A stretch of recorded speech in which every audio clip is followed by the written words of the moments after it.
Recording studio Gopalganj. DJ Prince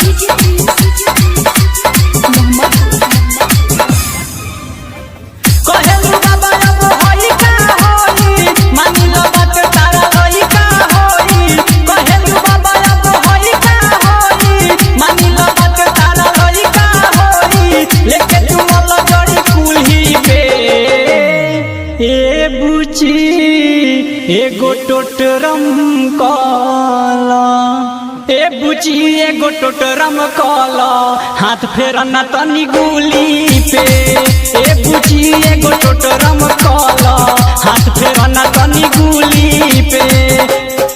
कहेलू बाबा अब होई का होई मानी लो बात तारा होई का होई। कहेलू बाबा अब होई का होई मानी लो बात तारा होई का होई। लेके तू मोला गड़ी कुल्ही पे ए बुची एगो टोटरम काला ए बुची एगो टोटरम काला हाथ फेरना तनी गुली पे। ए बुची एगो टोटरम काला हाथ फेरना तनी गुली पे।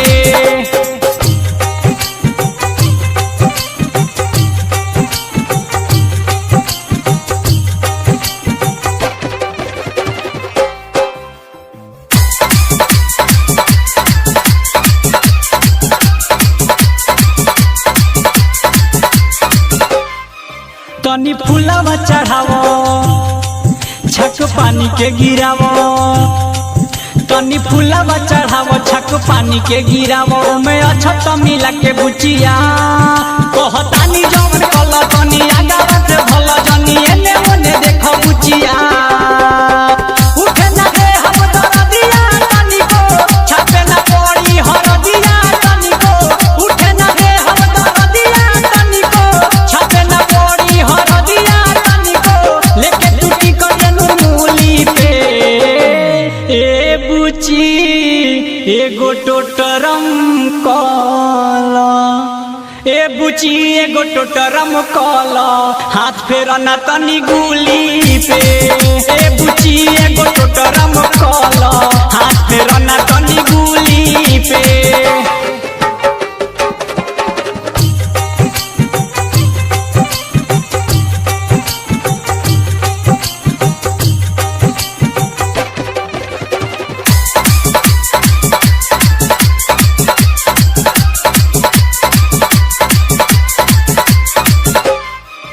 तनी घुंघटा हटावो बात बाटे का बतावो।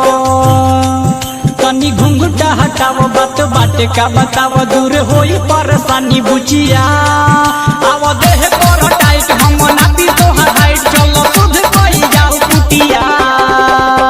राइटर हरे राम सोनू भी आई है एसपी संदीप हाथ घंटी बजाई है। राइटर हरे राम विकास भी आई है एसपी संदीप हाथ घंटी बजाई है। आज ये बरहम बाबा खुली के ए बुची एगो टोटरम काला ए बुची एगो टोटरम काला हाथ फेरना तनी गुली पे। ए बुची एगो टोटरम काला हाथ फेरना तनी गुली पे। अरे ये बात तनी जल्दी करो ध्यान को बैठी के टाइम हो गइल बा।